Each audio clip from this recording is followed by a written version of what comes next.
Bab 6 tentang Indonesia Aku Kaya Raya.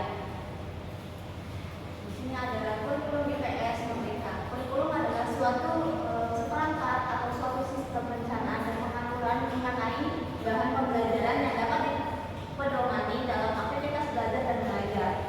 Tujuan kurikulum pembelajaran yaitu membantu dalam menetapkan tujuan-tujuan pendidikan yang ingin dicapai oleh lembaga pendidikan serta mencakup pengetahuan, keterampilan, sikap, dan nilai-nilai yang diharapkan sehingga siswa dapat mengembangkannya. Tujuan kurikulum merdeka yaitu yang pertama mengembangkan potensi peserta didik. Dua, kurikulum merdeka dibuat dengan sederhana dan fleksibel sehingga pembelajarannya akan lebih mudah untuk mendalam dan memahami. Tiga, kurikulum merdeka juga berfokus pada materi esensial dan pengembangan kompetensi peserta didik pada pastinya.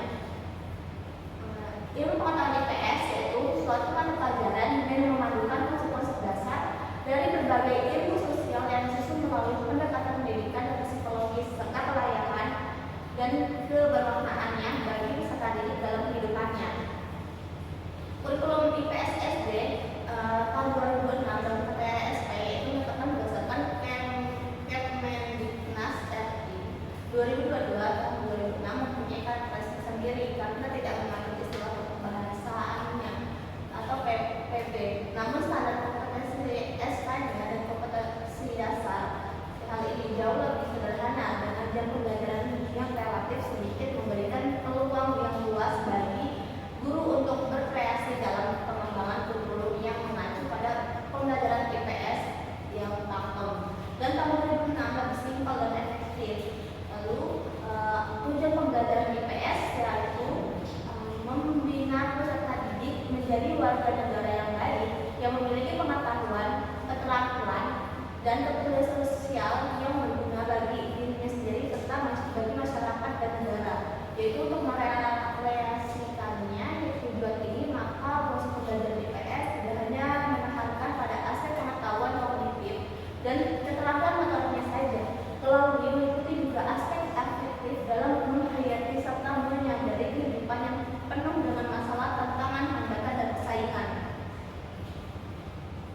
Kompetensi awal pada analisis materi IPS topik A ini, peserta didik dapat menyimpulkannya melalui 1. Menelaah kondisi geografis wilayah Indonesia sebagai negara kepulauan atau maritim dan agraris serta mengidentifikasi kekayaan alam. 2.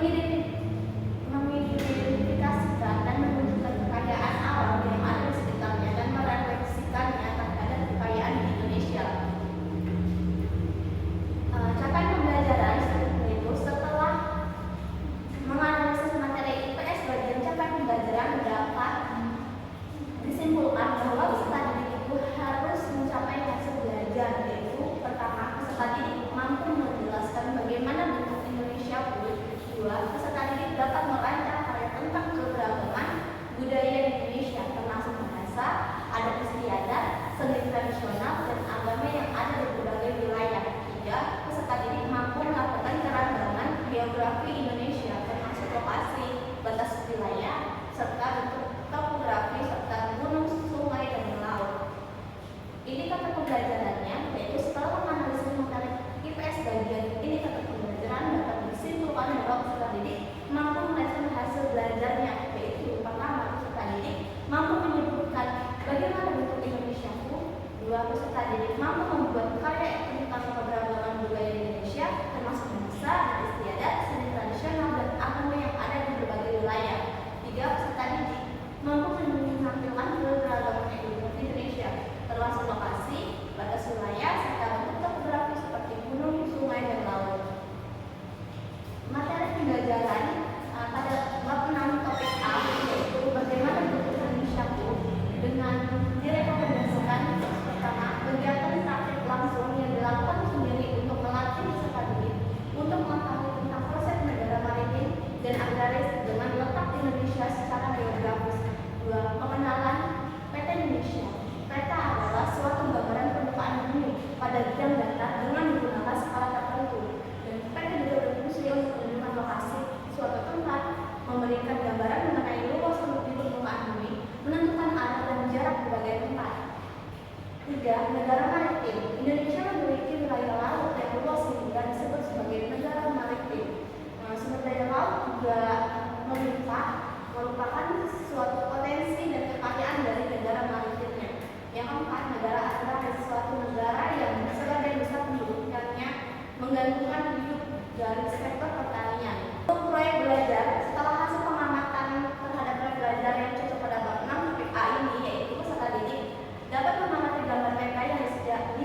2021143 Saya ingin bertanya, apakah yang membuat Indonesia dikenal sebagai negara yang kaya raya?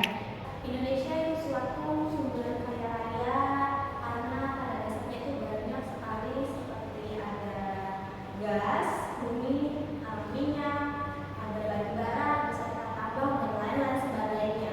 Untuk teman-teman yang ingin menambahkan saran atau kritikannya dipersilakan. Saya akan memberikan sebuah kritik.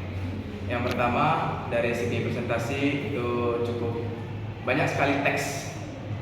Jika bisa, sebenarnya kata-katanya diuruti sedikit-sedikit saja, supaya yang penting orang yang didengar itu jelas mengerti apa yang Anda maksud.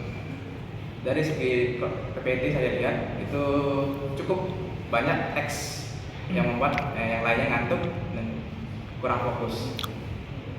Itu mungkin kritik dari saya. Terima kasih. Saja disertasi